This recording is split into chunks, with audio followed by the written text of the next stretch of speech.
An unassuming, lonely, and forgotten cemetery, a ghost boy, haunted dreams, voices off in the distance, and a gut-wrenching sensation. This is the haunted cemetery of Changebridge Road.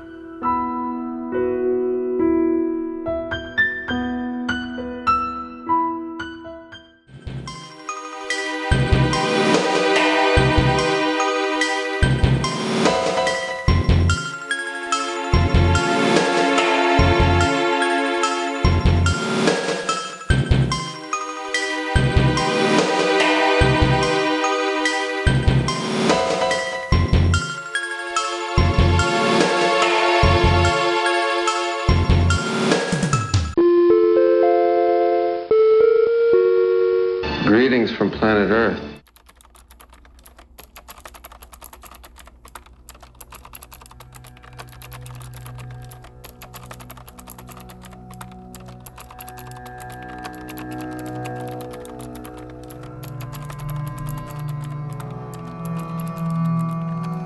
On the side of the road of an upper-middle-class suburban New Jersey town lies a cemetery that has been long forgotten.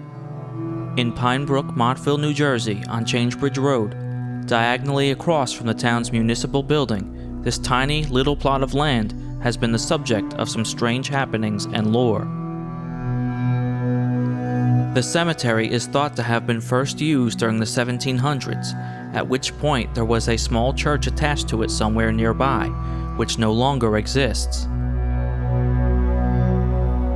The cemetery is so forgotten that even on a list of the smallest, loneliest cemeteries in New Jersey, no mention of this cemetery in particular was found.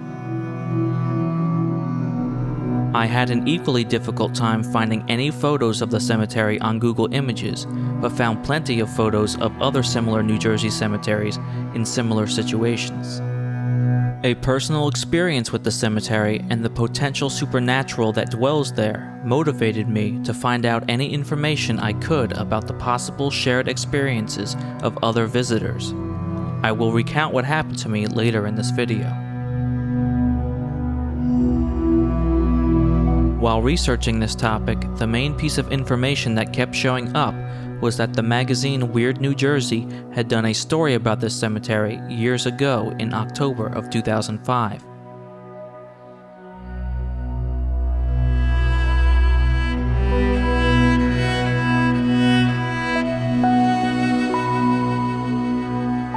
This was the first time prior to knowing anyone else had any paranormal interactions with the cemetery that I was finally able to confirm that activity outside of my experience had existed.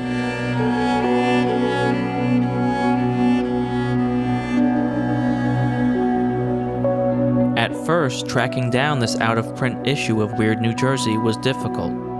Many other old issues were available to buy, but issue 25 was not one of them. To prevent having to buy a bulk of issues together on eBay, I turned to the New Jersey subreddit to see if anyone there could help me out, and they did. Thanks to a Redditor who scanned the article for me on page 31 of issue 25 of Weird New Jersey, a submitted story titled "Jason of Montville Wants His Grave Fixed" reads, quote, "I work at a Gulf station in Lake Hiawatha. Before I started working, I had to be trained by someone who works there on weekends. We got to talking about all of the weird stories of New Jersey, but this one story that someone he knows had experienced was very interesting. He knows a woman who maintains a small graveyard on Changebridge Road with her son. One time the woman's son started having these weird dreams all week. In the dream, this lady or little girl talks to the son in the graveyard and says, 'Don't forget about Jason.' The mother thought nothing of it. Well, when they went back to the graveyard the next time to clean up, they saw this gravestone that had been down on its face that they had never paid attention to before.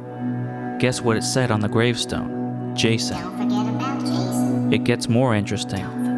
When the woman told the town that the tomb was broken and they should fix it so it stands up, she also told them about the dreams her son had and everything that led up to finding little Jason's tomb. The town workers said that when they work down in the sewers near that area, they hear children playing and sounding cheerful in the distance." End quote. My initial personal experience and those of my friends and coworkers is what originally led me to research this cemetery further, regardless of how little information there was available to find. Those experiences first began with 2 friends and coworkers of mine before I was hired or had met them. One of them being a ghost hunter and researcher, the other one aiding him in investigating the cemetery with the intention to capture EVPs there, also known as electronic voice phenomenon, in which the magnetic components within recording technology can be manipulated and utilized by supernatural or other dimensional entities to capture nearby audio not always perceivable to the naked human ear. Upon listening back to the EVP session they had recorded at the cemetery, they discovered a menacing, uninviting growling sound that was not audibly present at the time of recording. There is also another strange piece to their experience at the cemetery that would later be revealed sometime after I would come into the picture.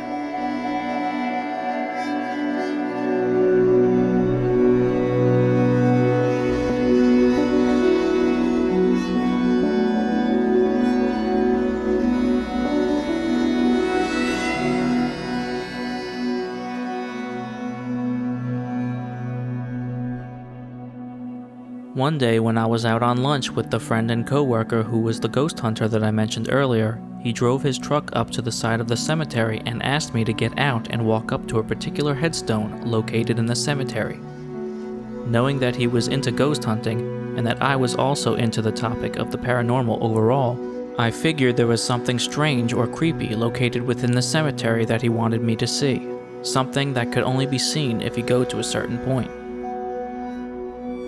I wound up doing some creepy sightseeing of my own and walked past the gravestone he had indicated and walked a few feet in front into a smaller gated area of stones in front of me.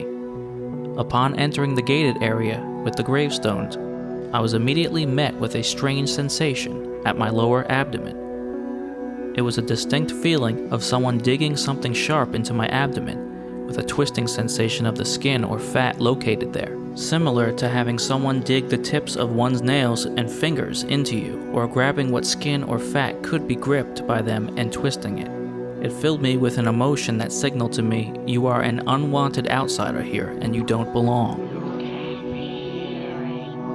Thinking it was just one of those phantom bodily sensations that come and go and could be due to any number of benign things, I noted how distinct and out of place it had felt, but did not think much else of it. Shortly after getting back into my friend's truck and him driving off, he asked me, "So, did you feel anything strange in your stomach when you walked up to that stone?"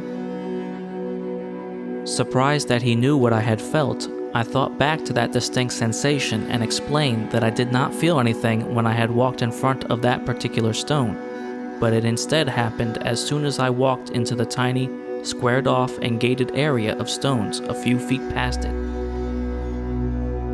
Finally, he would go on to explain that him and our other friend felt the same sensation there the first time they walked into this area, and they also tried the same experiment on a high school or college-age student that was hired as a summer helper some years ago before I was hired.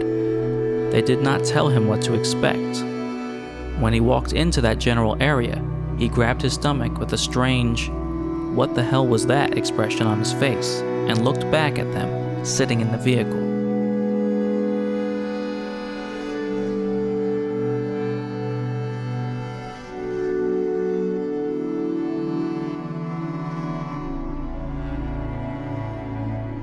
It appeared that I was the second person involved in their experiment to see if I would feel the same thing they had felt and the student had felt without being told what to expect upon entering the area. I was stunned, as it was my first experience with anything that paranormal, that felt that up close and personal, and that someone I had not explained my experience to already knew what I distinctly noted feeling in my own head prior to him explaining anything.